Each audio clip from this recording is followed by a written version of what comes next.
Welcome back ओम शिक्षा academy में आप सभी लोगों का स्वागत है। मैं प्रेम यादव आप सभी लोगों का स्वागत करूँ। चलिए, कल का जो हमारा लेक्चर जहाँ पे स्टॉप हुआ था, आज वहीं से अपने लेक्चर को स्टार्ट कर देते हैं। कल हमने ये भी छोड़ा था कि कनाडियन शिल्ड, हमने क्या छोड़ा था कि कनाडियन शिल्ड से हमने लेक्चर को अपने क्या किया था, स्टॉप किया था। आज यहीं से हम क्या करते हैं, स्टार्ट करते हैं। कनाडियन शिल्ड से ही अपने लेक्चर्स को क्या करते हैं, हम स्टार्ट करते हैं। चलिए, पहला है कनाडियन शिल्ड। कह रहा है यह शिल्ड कनाडा के आधे से अधिक भाग में फैली हुई है। माने जो कनाडियन शिल्ड है, कहने का मतलब यह है कि आधे से अधिक भाग में फैली है। इसका निर्माण प्राचीन कठोर चट्टानों से हुआ है। इसका निर्माण प्राचीन कठोर चट्टानों से हुआ है। यह निरंतर अपरदन के कारण इसकी ऊंचाई 300 से 400 मीटर कम रह गई है। कहने का मतलब जो पठार है, कनाडियन शिल्ड है या कनाडियन पठार है, इसका अपरदन बहुत ज्यादा हुआ है। तो अपरदन होते हो सकता है कि पिछले कई सालों में ये इसकी ऊंचाई और अधिक रही होगी। तो अपक्षय के कारण इसकी जो ऊंचाई है वो केवल 3 से 400 मीटर तक रह गई।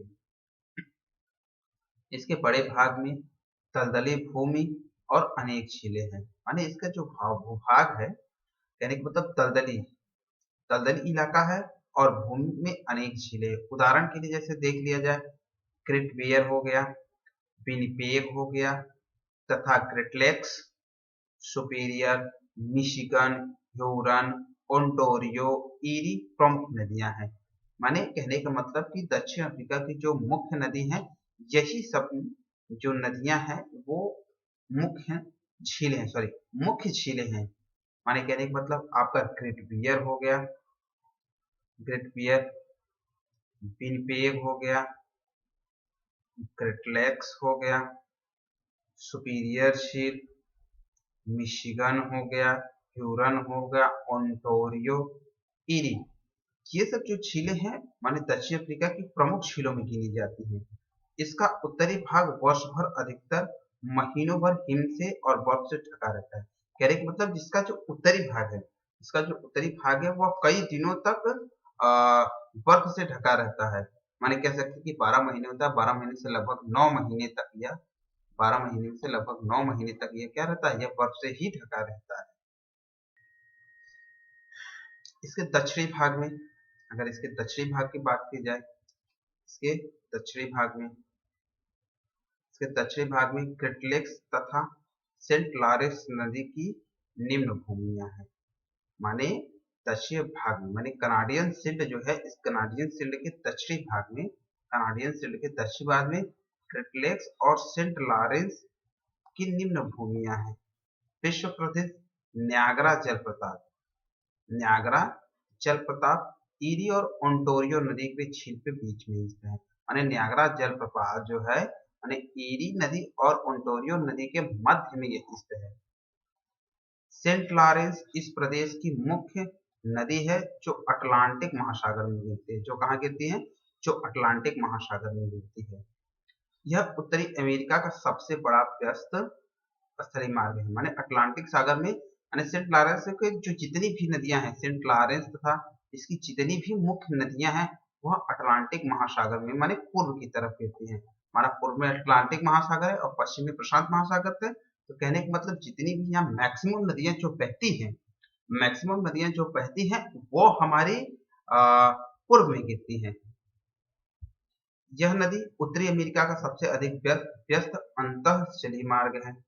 यह शिल्ड खूबसूरत खनिज संसाधनों का भंडार है। माने कहने का मतलब यह जो शिल्ड है, यहाँ पे कई सारे इम्पोर्टेंस, बहुमूल्य मतलब इम्पोर्टेंस जो खनिज है, वो इम्पोर्टेंट खनिज यहाँ पाए जाते हैं। खनिज संसाधनों का भंडार होने के कारण यहाँ पे सोना हो जाएगा, चांदी, निकिल, लोहा, तांबा, प्लेटिनम, कोबाल्ट, यूरेनियम पाए जाते हैं। अब यहाँ शिल्ड में हमने कहा कि बहुमूल्य खनिज पाए जाते हैं, जिसमें आपका हमने बताया कि सोना हो गया, चांदी हो गया, निकिल हो गया, लोहा हो गया, तांबा, प्लेटिनम, रेडियम, कोबाल्ट, यूरेनियम भी पाए जाते हैं। अब दूसरा हमारा है अपलेशियन पर्वत। दूसरा क्या है हमारा? अपलेशियन पर्वत। अब देखिए अपलेशियन पर्वत की जो स्थिति है वह उत्तर पूर्व में स्थित अपलेशियन पर्वतों की पूर्वी उच्च भूमियां भी कहते हैं।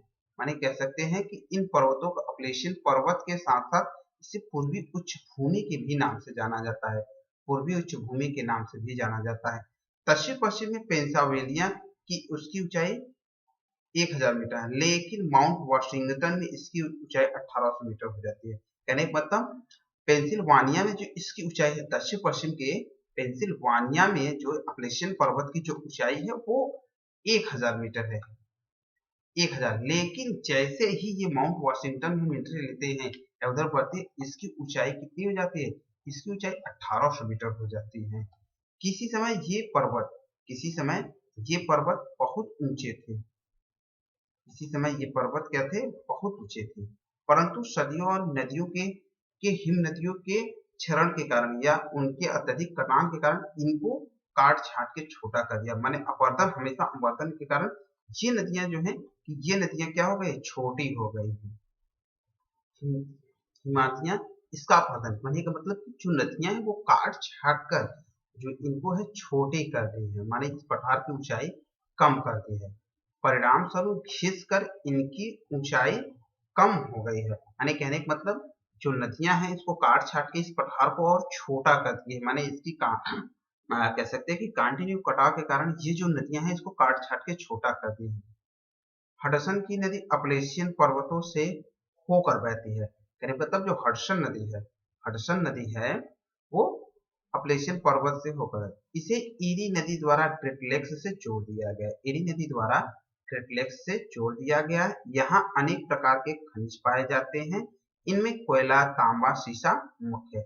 कहने का मतलब अपलेशियन पर्वत में कोयला, तांबा और सीसा मुख्य से रूप से पाए जाते हैं। अब तीसरा हमारा है मध्यवर्ती मैदान। क्या है तीसरा हमारा है मध्यवर्ती मैदान। तीसरा हमारा है मध्यवर्ती मैदान। कहना है कि महाद्वीप का मध्यवर्ती भाग बहुत बड़ा है। कहने पर तो मध्यवर्ती जो उत्तरी अमेरिका का मध्यवर्ती भाग है वह काफी बड़ा है। इसके मध्यवर्ती विशाल मैदान या निम्न भूमि के नाम से जाना, माने इसके मध्यवर्ती जो भाग है इसे निम्न भूमि के नाम से भी जाना जाता है, निम्न भूमि के भी इसी नाम से जाना जाता है। यह अपलेशियन पर्वतों से होकर रॉकी पर्वतों तक लगभग 2000 किलोमीटर दूरी में फैला है। कहने का मतलब जो इसकी ऊंचाई है ये लगभग कितनी में, 2000 किलोमीटर में फैला हुआ है। उत्तर में मैकेंजी नदी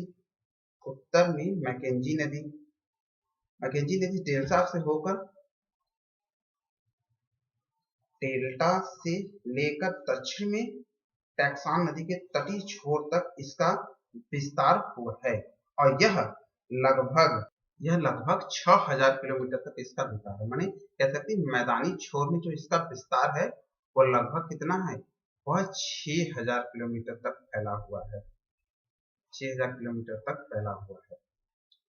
इसके मध्यवर्ती और दक्षिणी भाग में मिसिसिपी, मॉरूसी नदियों का विशाल मैदान है तथा निम्न तथा समतल द्रोण में फैली हुई है। इस द्रोणी की मिट्टी बहुत ही उपजाऊ है। कहने का मतलब माने इस द्रोणी में जो मिट्टियां हैं वो काफी उपजाऊ है, अतः यहाँ कृषि का खूब विकास हुआ है। कहने का मतलब जो कृषि का डेवलपमेंट किया गया है वो काफी विस्तार रूप से इसका डेवलपमेंट किया गया है। अब फोर्थ है हमारा चौथा पश्चिमी कार्डिलेरा। अगर पश्चिमी कार्डिलेरा की बात की जाए तो हमारा जो पश्चिमी कार्डिलेरा है सबसे पश्चिम महाद्वीप का पश्चिमी भाग पर्वतीय प्रदेश है। माने कह सकते हैं कि उत्तरी अमेरिका का जो पश्चिमी भाग है वह पर्वतीय प्रदेश है जिसे पश्चिमी कार्डिलेरा कहते हैं। ये इस महाद्वीप की पूरी लंबाई उत्तर से दक्षिण तक फैला हुआ है। माने कह सकते हैं कि पश्चिमी कार्डिलेरा हमारा उत्तर से लेके पूरा दक्षिण तक फैला हुआ है। कार्डिलेरा का सबसे ऊंचा पर्वत क्या है, माउंट मैकिनले। कहने का मतलब अगर बात की जाए कि उत्तर अमेरिका का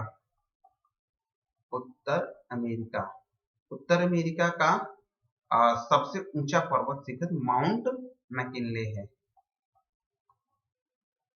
मैकिनले है। तो मैकिनले जो है ये सबसे ऊंचा पर्वत है। माउंट मैकिनले दक्षिण उत्तरी अमेरिका का सबसे बड़ा पर्वत है। यह अलास्का में स्थित है। अब बताइए, यहाँ से हमारा 2 क्वेश्चन बना पीटी के एग्जाम से कि सबसे ऊंचा पर्वत कौन सा है। ऊंचा पर्वत दक्षिण माउंट मैकिनले ये कहाँ पे स्थित है? यह अलास्का में स्थित है। कहाँ स्थित है? अलास्का में स्थित है। इसकी समुद्र तल से ऊंचाई 6187 मीटर है। 6187 मीटर ऊंचा है। उत्तर अमेरिका का अधिकतर उत्तर अमेरिका की अधिकतर जो नदियां हैं वह पश्चिमी कार्डिलेरा से निकलती हैं। पश्चिमी कार्डिलेरा से कुछ समांतर पर्वत श्रेणियां भी हैं, जिनमें रॉकी पर्वत हमारा क्या है? सबसे ही इम्पोर्टेंट है रॉकी पर्वत। अगर आपसे पूछा कि रॉकी पर्वत कहाँ है, तो रॉकी पर्वत हमारा कहाँ है? उत्तरी अमेरिका में, उत्तर अमेरिका में।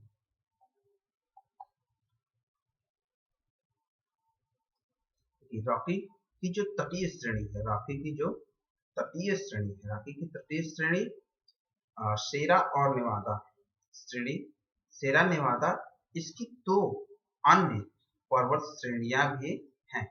इन पर्वत श्रेणियों के घिरे कुछ अंतरा पर्वतीय पठार हैं।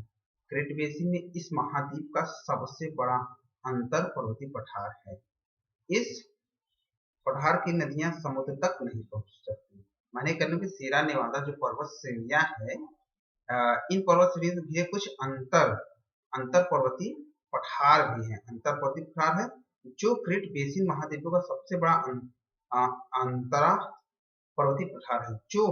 जो इस पठार की जितनी भी नदियां निकलती हैं, कहने का मतलब ये है कि वो सब नदियां समुद्र में नहीं मिल पाती हैं, इसलिए इसे अंतःस्थलीय जल निकास क्षेत्र भी बन गया है।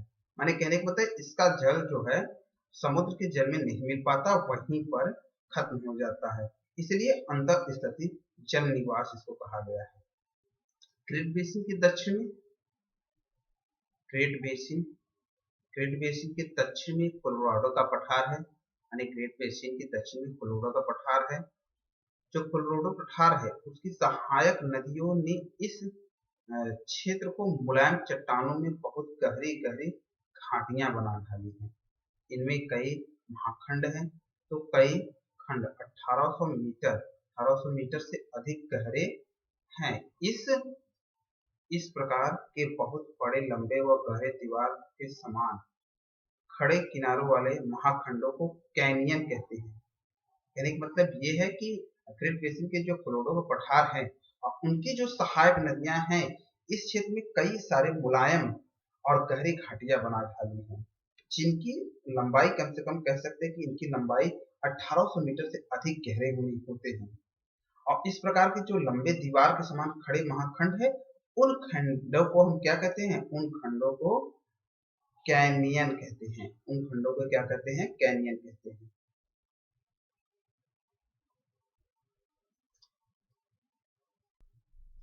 कोलोराडो की ग्रांड कैनियन है, जो कोलोराडो की ग्रांड कैनियन संसार में सबसे बड़ी है, संसार की सबसे बड़ी है। यह अपनी प्राकृतिक सुंदरता के लिए विश्व में प्रसिद्ध है। माने क्या? ग्रांड कैनियन जो है अपनी ब्यूटीफुली के लिए, माने अपनी प्राकृतिक सुंदरता, नेचुरल ब्यूटी के लिए अधिक प्रसिद्ध है। अलास्का और मैक्सिको के पश्चिमी कार्डिलेरा में अनेक सक्रिय ज्वालामुखी पाए जाते हैं। माने अलास्का और मैक्सिको में ज्वालामुखी पाए जाते हैं। यहाँ पृथ्वी के आंतरिक भाग की ऊष्मा के दरारों में से होकर भूमिगत जल इतना गर्म कर देती है कि उबलने लगता है। कहने का मतलब अलास्का और पश्चिमी कार्डिलेरा में अनेक सक्रिय ज्वालामुखी है, और यहाँ की जो दरार है वो भूमिगत जल को इतना गर्म कर देती है कि यह क्या होता है? यह उबलने लगता है। वह उबलने लगता है और गर्म जल के स्रोतों के रूप में धरातल पर निकलता रहता है। ऐसे गर्म के जल के स्रोतों को उड़ोष्ठ गीजर कहते हैं। विश्व की सबसे बड़ी old faithful Yellowstone national park में स्थित है। इसे देखने के लिए दूर दूर से पर्यटक आते हैं।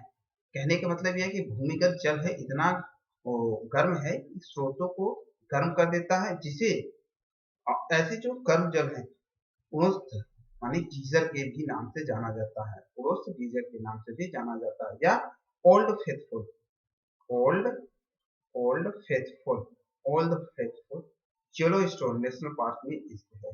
इसे देखने के लिए माने कह सकते हैं कि ये जो स्थान है यह पर्यटक के दृष्टि से काफी महत्वपूर्ण माना गया है। ये पश्चिमी उच्च भूमियां यानी मतलब ये जो पश्चिमी उच्च भूमि है, पश्चिमी उच्च भूमियां फर, स्प्रूस और सेडार के वनों से ढकी हुई है। इस क्षेत्र में कोयला, सीसा, जस्ता, सोना और तांबा मिलता है। अरे पश्चिमी भूमिया में कह सकते हैं कि भंडार या खनिज के रूप में जो हमारा मिलेगा वो हमारा क्या मिलेगा, वो हमारा कोयला मिलेगा, सीसा मिलेगा, जस्ता मिलेगा, सोना मिलेगा और क्या मिलेगा, तांबा मिलेगा। देखिए उत्तरी अमेरिका में कई नदियां हैं। उत्तरी अमेरिका में कई नदियां हैं। इन्होंने उत्तरी अमेरिका को आर्थिक रूप से विकास में महत्वपूर्ण भूमिका निभाई है। उन महासागरों और सागरों का नाम याद कीजिए जिनमें कोलोराडो को सेंट लॉरेंस, मिसिसिपी, मैकेंजी आदि नदियां गिरती हैं। तो ये आप लोग इसको देख लेंगे। अपलेशियन से निकलने वाली नदियां तेज गति से बहती हैं। अपलेशियन पर्वत से जितनी भी नदियां निकलती हैं उनकी गति तेज होती है। इनका उपयोग जल विद्युत बनाने के लिए किया गया है। कहने का मतलब यह कि जितनी नदियां हैं अपलेशियन पर्वत से निकलती हैं वो तीव्र ढाल वाली नदियां होती है, माने उनमें पानी का जो बहाव होता है वह काफी तेज होता है, जिसके कारण कि यहाँ पे जल संसाधन की संभावना ज्यादा मिली। इनका उपयोग जल विद्युत बनाने के लिए किया गया है। सेंट लॉरेंस नदी, अगर सेंट लॉरेंस नदी तथा ग्रेट लेक्स संसार का सबसे बड़ा अंतःस्थलीय जल मार्ग है, जो संयुक्त राज्य अमेरिका तथा कनाडा के प्रसिद्ध औद्योगिक क्षेत्र से होकर गुजरता है। कहने का मतलब जो अंतःस्थलीय जल मार्ग है वह उत्तरी अमेरिका माने संयुक्त राज्य अमेरिका यूएसए और कनाडा से होकर गुजरता है। मैकेंजी नदी उत्तर की ओर बहते हुए अटलांटिक सागर में गिरती है। कहने पर मैकेंजी नदी जो है उत्तर की ओर यानी कि हमारा उत्तर की ओर बहते हुए अटलांटिक सागर में गिर जाती है। हमारा इधर अटलांटिक सागर हो गया, इधर प्रशांत महासागर, तो अटलांटिक महासागर में ये नदी क्या होती है, ये नदी गिर जाती है। मैकेंजी नदी कहाँ, उत्तर की ओर बहते हुए अटलांटिक महासागर में गिर जाती है। उत्तर की बहती हुई अटलांटिक महासागर में गिर जाती है। यह नदी बहुत विरल है, जनसंख्या वाले प्रदेशों से होकर यह बहती है। कहने का मतलब यह नदी काफी विरल है, जहाँ जनसंख्या ज्यादा है वहां से होकर बहती। इसके विपरीत मिसिसिपी नदी है। मिसिसिपी नदी जो है दक्षिण अमेरिका के खूब विकसित कृषि वाले क्षेत्रों से होकर बहती है। मैंने कहते हैं कि यहाँ जनसंख्या जो हमारी नदी है मैकेंजी नदी, यह जहाँ पर जनसंख्या ज्यादा निवास करती है उस एरिया में बहती है। लेकिन मिसिसिपी नदी जो है, मिसिसिपी नदी वह उत्तरी अमेरिका के दक्षिण की ओर खूब विकसित कृषि माने कृषि का क्षेत्र जहाँ ज्यादा है, माने कह सकते हैं कि जहाँ कृषि योग्य भूमि ज्यादा है उसका बहाव ज्यादा है। इसका उपयोग कपास की लकड़ी और पेट्रोल परिवहन के लिए किया जाता है। जलवायु, उत्तरी अमेरिका की जलवायु कैसी है इसको देख लीजिए। देखिए कह रहा है कि उत्तरी अमेरिका में विविध प्रकार की जलवायु पाई जाती है।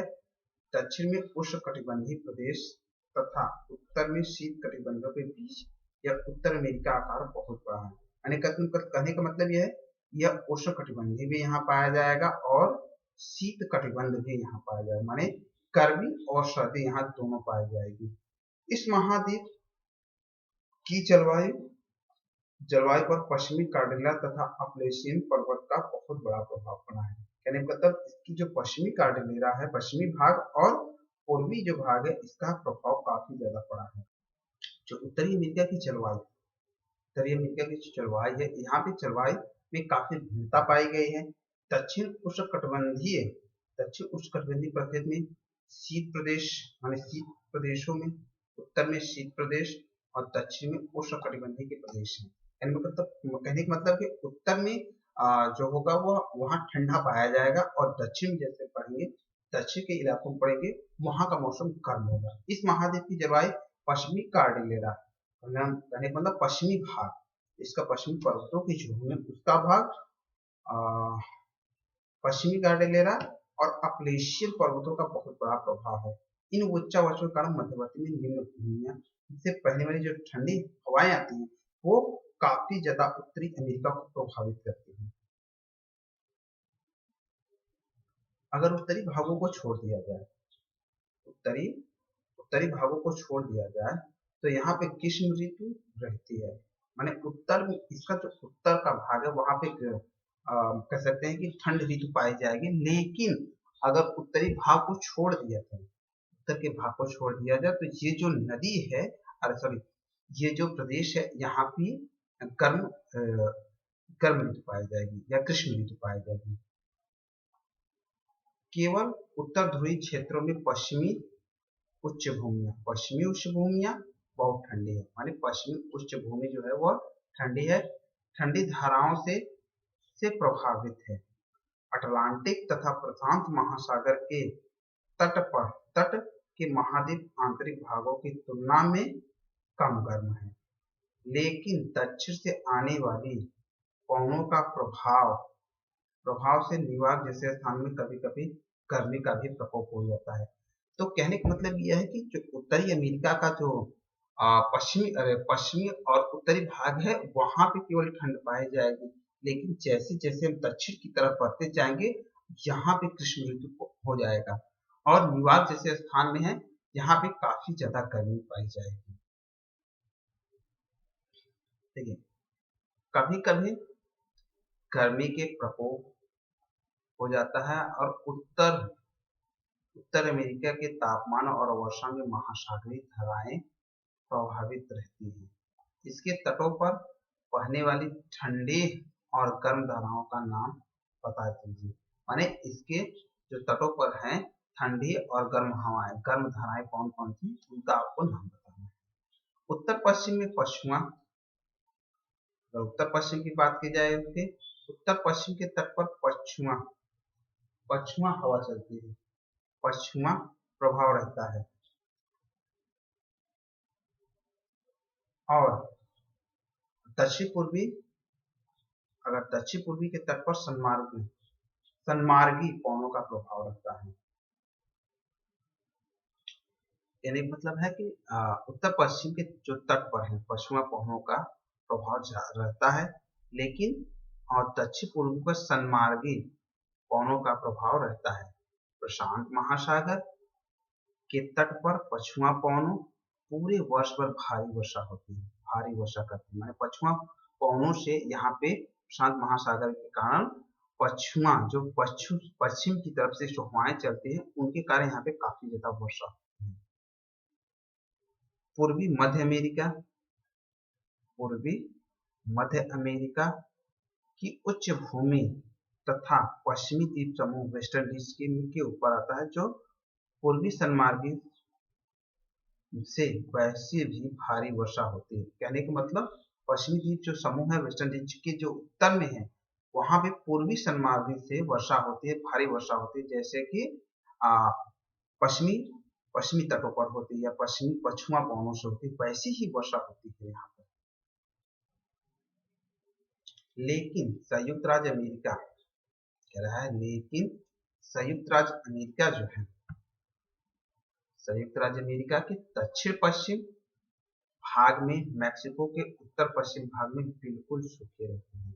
कहने का मतलब जो इसका यूएसए का दक्षिण पश्चिम भाग है वह तथा मैक्सिको का उत्तर पश्चिम भाग ये दोनों सूखे प्रस्थ क्षेत्र है। उदाहरण के लिए यहाँ के लिए ओरिजोना में वार्षिक वर्षा 25 सेंटीमीटर से भी कम होती है, यानी लगभग ना के बराबर होती है। यह क्षेत्र उष्णकटिबंधीय मरुस्थल है, यानी यह जो क्षेत्र है यह उष्णकटिबंधीय में आता है।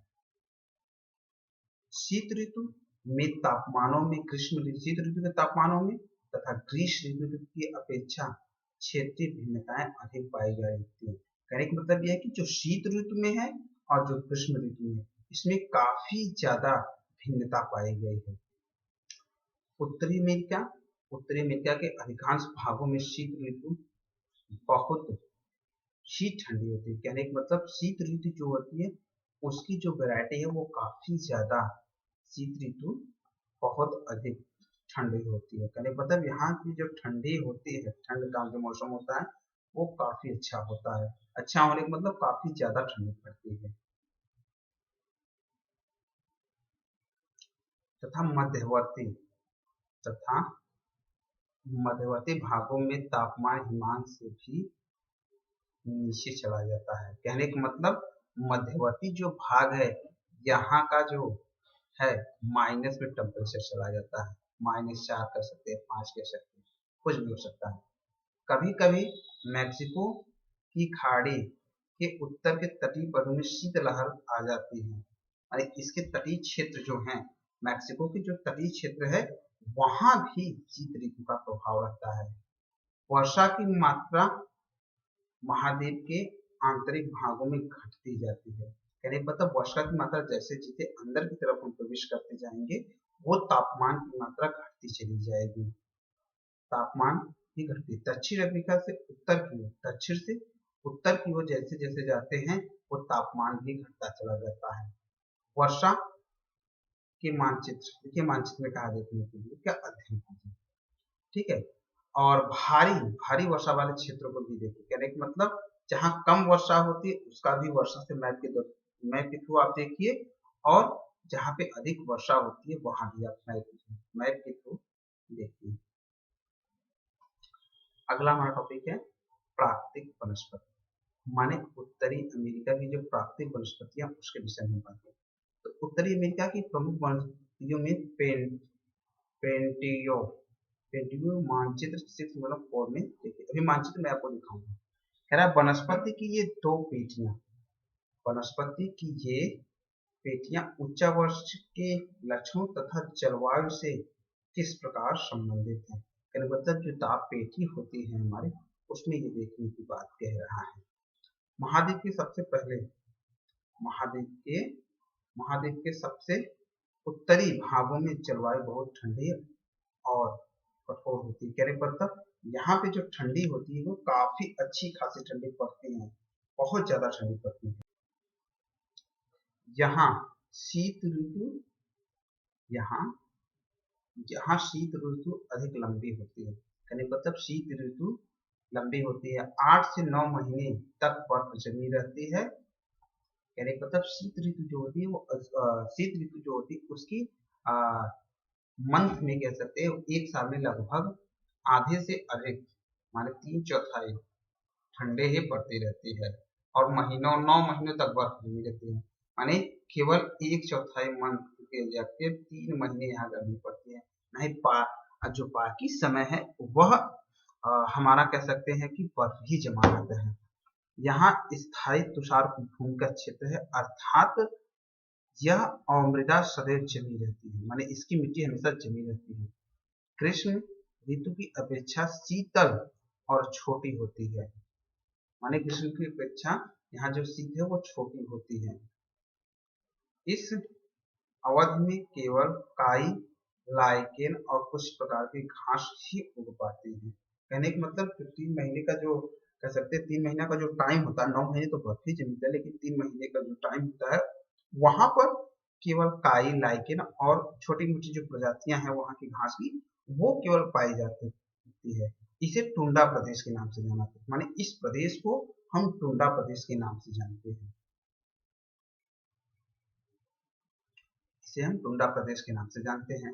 यहाँ पर ध्रुवी भालू, कैरिबो, मस्क बैल, रेनडियर रेनडियर एक ऐसा जानवर है जो कुत्तों की तरह बोलता है। टुंड्रा प्रदेश में के प्रमुख जानवर हैं। हमारे यहाँ पे भालू होगा, कैरबी होगा, मस्ट बैल होगा, रेनडियर।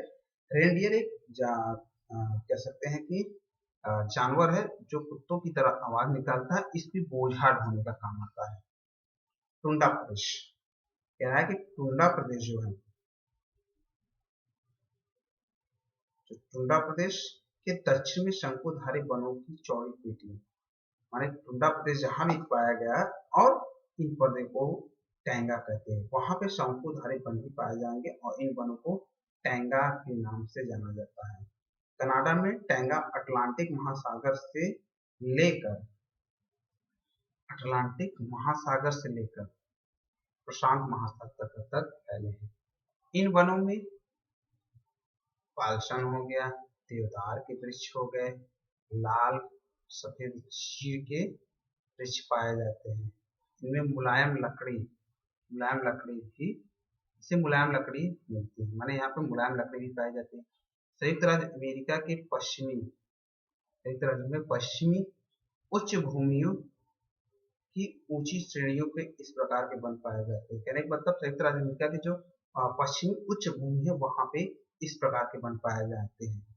टैंगा क्षेत्र में शीत ऋतु ठंडी और कठोर होती है, माने यहाँ पे ठंडी अच्छी खासी पड़ती है। ग्रीष्म ऋतु में कोष और छोटी होती है, वर्षा कम होती है, वह हिम के रूप में होती है। कहने का मतलब जो हिम के रूप में होती है, कहने का मतलब यहाँ जो वर्षा होती है वो बर्फबारी के रूप में वहां बर्फ पड़ती है।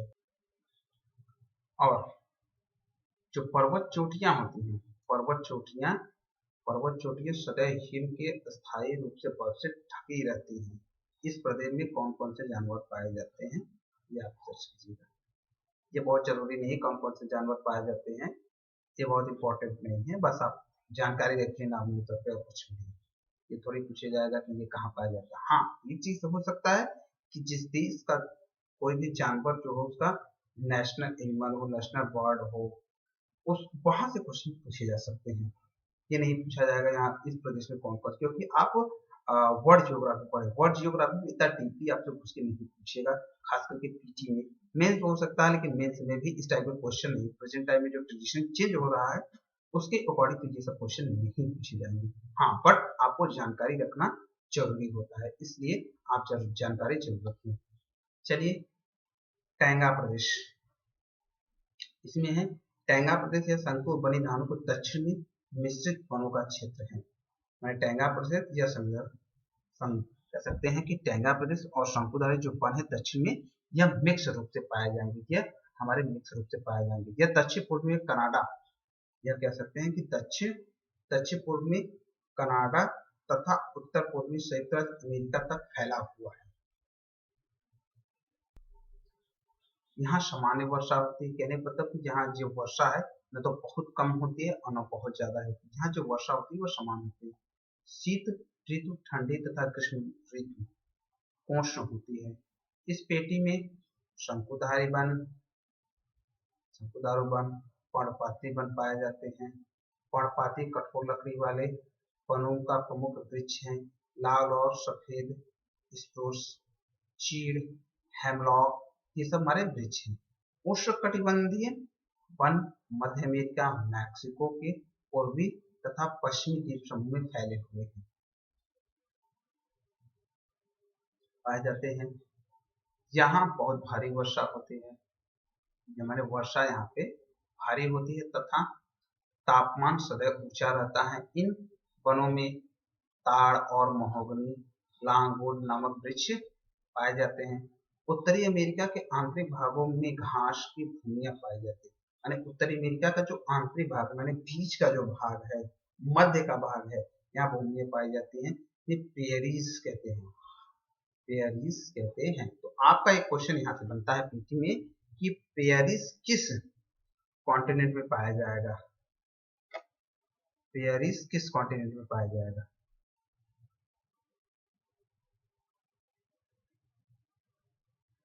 और पेरिस किस कॉन्टिनेंट में पाया जाएगा, तो इसके लिए आप करेंगे क्या कि जो पेरिस है, पेरिस हमारी उत्तरी अमेरिका में पाया जाएगा। कहाँ पाया जाएगा? उत्तरी अमेरिका में। ये क्वेश्चन पूछा गया है। देखो पेरिस जो होती है वो लंबी घास होती है, लंबी लंबी घास होती है, और यह पौष्टिक होती है। यह क्या होती है? पौष्टिक होती है। जिस शीत ऋतु, यह ऋतु शीत ऋतु में बहुत ठंडी से ग्रीष्म ऋतु में बहुत गर्मी पड़ती है। कहने का मतलब यहाँ शीत ऋतु में अधिक ठंडी और ग्रीष्म ऋतु में माने गर्मी पड़ती है तो अच्छी खासी गर्मी पड़ती है, और ठंडी पड़ती है तो अच्छी पड़ती है। बहुत वर्षा बहुत हल्की और अधिकतर ग्रीष्म ऋतु में होती है। माने कहने का मतलब जो वर्षा होती है वो हल्की होती है और ग्रीष्म ऋतु होती है। चलिए आगे चलते हैं। तो कहते हैं कि संयुक्त राज्य अमेरिका माने यूएसए में, संयुक्त राज्य अमेरिका के दक्षिण पश्चिमी भागों में तथा मैक्सिको के उत्तर भागों में वर्षा बहुत ही कम होती है। यहाँ एक पथरीला और रेतीला बहुस्थल है। यह शीत ऋतु में ठंडी तथा ग्रीष्म ऋतु में गर्म होती है।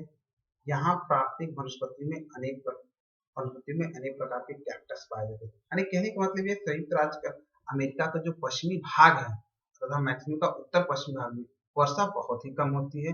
यहाँ पर रेतीला मरुस्थल पाया जाएगा। शीत ऋतु और ग्रीष्म ऋतु होती है, यहाँ पे गर्म होती है। मैं शीत ऋतु ठंडी तथा ग्रीष्म ऋतु गर्म होती है। यानी मतलब ठंडी अच्छी खासी ठंडी पड़ेगी तो बहुत ज्यादा ठंडी पड़ेगी, गर्मी पड़ेगी तो बहुत ज्यादा। यहाँ कह सकते हैं कि प्राकृतिक वनस्पतियों में अनेक प्रकार के कैक्टस पाए जाते हैं। जैसे कैलिफोर्निया के पश्चिमी तट पर, जैसे कैलिफोर्निया के पश्चिमी तट तथा भूमध्य सागरीय जलवायु पाई जाती है। यहाँ पे ग्रीष्म ऋतु गर्म और शुष्क होती है। शीत ऋतु मृदुल और सामान्य वर्षा वाली होती है। यहाँ के प्रमुख वृक्ष जैतून हो गए। प्रमुख वृक्ष हमारे क्या हो गए? जैतून हो गए, चीड़ हो गया, संतरा हो गया, चेरी हो गया और कार्प हो गया। तो चलिए मिलते हैं फिर अपने नेक्स्ट चैप्टर में और नेक्स्ट क्लासेस में मिलते हैं फिर अगले नेक्स्ट चैप्टर में। नमस्कार।